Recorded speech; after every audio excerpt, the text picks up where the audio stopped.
Traffic ಪೊಲೀಸರಿಂದ civil ಪೊಲೀಸರಿಗೆ big shock ಆದಿದೆ. ನೋ ಪಾರ್ಕಿಂಗ್ನಲ್ಲಿ ನಿಲ್ಲಿಸಿದ್ದಂಥ ಇನ್ಸ್ಪೆಕ್ಟರ್ ಜೀಪನ್ನು ಟ್ರಾಫಿಕ್ ಪೊಲೀಸರೇ ಲಾಕ್ ಮಾಡಿದ್ದಾರೆ. ಸಂಚಾರ ನಿಯಮ ಉಲ್ಲಂಘಿಸಿದ್ದಕ್ಕೆ ಪೊಲೀಸ್ ಜೀಪಿ ಮೇಲೆ ಪೊಲೀಸರು ಕ್ರಮ ತೆಗೆದುಕೊಂಡಿದ್ದಾರೆ.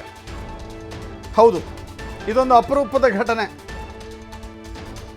ಸಂಚಾರ ನಿಯಮ ಉಲ್ಲಂಘಿಸಿದ್ದಕ್ಕೆ ಟ್ರಾಫಿಕ್ ಪೊಲೀಸರು ಸಿವಿಲ್ ಪೊಲೀಸರ ವಿರುದ್ಧ ಕ್ರಮವನ್ನು ತೆಗೆದುಕೊಂಡಿದ್ದಾರೆ. ಕೋರ್ಟ್ ಮುಂದೆ ಜೀಪ್ ನಿಂತಿತ್ತು. ಆ ಜೀಪ್ ಹೊಯ್ಸಳ ಮತ್ತು ಲಾಕ್ ಎರಡು, ಹೊಯ್ಸಳವೂ ಕೂಡ ಲಾಕ್ ಆಗಿದೆ, ಜೀಪ್ ಕೂಡ ಲಾಕ್ ಆಗಿದೆ. ವೀಲ್ ಕ್ಲಂಪ್ ಹಾಕಿ ಲಾಕ್ ಮಾಡಿದ್ದಾರೆ ಟ್ರಾಫಿಕ್ ಪೊಲೀಸರು.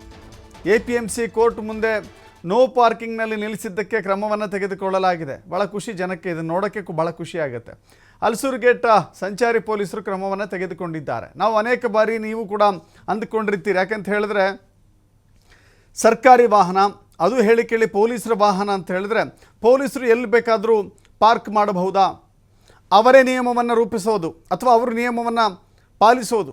ಜನರು ನಿಯಮವನ್ನು ಪಾಲನೆ ಮಾಡದೇ ಹೋದರೆ ಪೊಲೀಸರು ಕ್ರಮವನ್ನು ತೆಗೆದುಕೊಳ್ತಾರೆ. ನಿಮ್ಮ ವಾಹನವನ್ನು ನೋ ಪಾರ್ಕಿಂಗ್ ಜಾಗದಲ್ಲಿ ಹಾಕಿದರೆ ಖಂಡಿತ ಅದರ ಮೇಲೆ ಕ್ರಮವನ್ನು ತೆಗೆದುಕೊಳ್ತಾರೆ, ಪೆನಾಲ್ಟಿ ಹಾಕ್ತಾರೆ, ದಂಡವನ್ನು ವಿಧಿಸ್ತಾರೆ, ಅಥವಾ ಇನ್ನೊಂದು ಯಾವುದೋ ಕ್ರಮವನ್ನು ತೆಗೆದುಕೊಳ್ತಾರೆ. ಪೊಲೀಸರ ವಾಹನವನ್ನೇ ಸೀಸ್ ಮಾಡಿದ್ದೆಲ್ಲಾದರೂ ನೋಡಿದರೆ ಇದೇ ಸೀನು ಅಂತ ಕಾಣಿಸುತ್ತೆ. ಹೊಯ್ಸಳ ವಾಹನ ಇದು. ಹೊಯ್ಸಳ ವಾಹನವನ್ನು ರಸ್ತೆಯಲ್ಲಿ ನೋ ಪಾರ್ಕಿಂಗ್ ಜಾಗದಲ್ಲಿ ನಿಲ್ಲಿಸಲಾಗಿದೆ. ನೋ ಪಾರ್ಕಿಂಗ್ ಇದ್ದೂ ಕೂಡ ಆ ಹೊಯ್ಸಳ ಗಾಡಿಯನ್ನು ಅಲ್ಲಿ ಪಾರ್ಕ್ ಮಾಡಿದ್ದಾರಲ್ಲ, ಹೇಗೆ ಪಾರ್ಕ್ ಮಾಡ್ತಾರೆ? ಅಯ್ಯೋ, ನಾವು ಪೊಲೀಸರಲ್ಲ, ಹಾಗೆ ಅಂದ್ಕೊಂಡಿರ್ತಾರೆ. ನಾವೇ ಪೊಲೀಸರು ಅಂದಮೇಲೆ ನಮಗೆ ಯಾರು ಕೂಡ ದಂಡ ಹಾಕ್ತಾರೆ?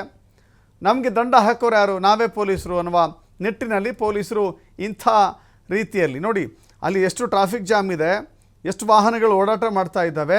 ಅಂಥ ಸಂದರ್ಭದಲ್ಲಿ ಅಲ್ಲಿ ವಾಹನವನ್ನು ಹಾಕೋದ್ರೆ, ನಿಲ್ಲಿಸೋದ್ರೆ ಕಥೆ ಏನು? ಸುಗಮ ಸಂಚಾರಕ್ಕಾಗಿ ಪೊಲೀಸರೇ ಹಗಲು ರಾತ್ರಿ ಕೆಲಸ ಮಾಡ್ತಾರೆ. ಬೆಂಗಳೂರಲ್ಲಿ ಹಗಲು ರಾತ್ರಿ ಕೆಲಸ ಮಾಡ್ತಾರೆ. ಸಿಗ್ನಲ್ಗಳಲ್ಲಿ ಪೊಲೀಸರನ್ನು ನಿಲ್ಲಿಸ್ತಾರೆ.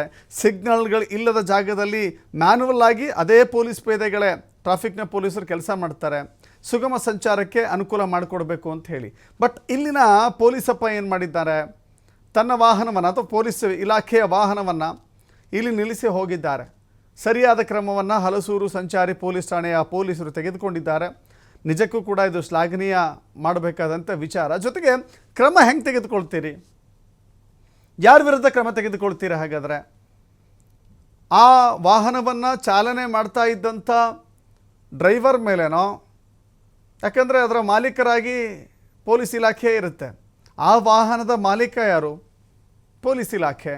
ಪೊಲೀಸ್ ಇಲಾಖೆ ಅದರ ದಂಡವನ್ನು ಪಾವತಿ ಮಾಡುತ್ತಾ, ಅಥವಾ ವಾಹನ ಚಲಾವಣೆ ಮಾಡಿಕೊಂಡು ಹೋಗಿದ್ದಂಥ ಡ್ರೈವರ್, ಆತನು ಕೂಡ ಪೊಲೀಸೇ ಆಗಿರ್ತಾರೆ, ಆತನು ಕೂಡ ಪೊಲೀಸ್ ಪೇದೆಯೇ ಆಗಿರ್ತಾನೆ, ಆತನ ಮೇಲೆ ಕ್ರಮವನ್ನು ತೆಗೆದುಕೊಳ್ತಾರ ನೋಡಬೇಕಾಗಿದೆ. ಭಾಳ ಕುತೂಹಲ ಇದು, ಭಾಳ ಇಂಟ್ರೆಸ್ಟಿಂಗ್ ವಿಚಾರ ಇದು.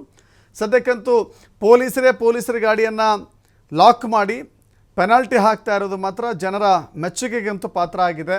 ರೂಲ್ಸ್ ಎಲ್ಲರಿಗೂ ಒಂದೇ. ನಿಯಮ ಅಂತ ಹೇಳಿದ್ರೆ ಪೊಲೀಸರು ಅದನ್ನು ಪಾಲಿಸಬೇಕು, ಮತ್ತೊಬ್ಬರು ಅದನ್ನು ಪಾಲಿಸಬೇಕು. ಪಾಲಿಸದೇ ಹೋದರೆ ಏನಾಗುತ್ತೆ? ಹೀಗಾಗತ್ತೆ.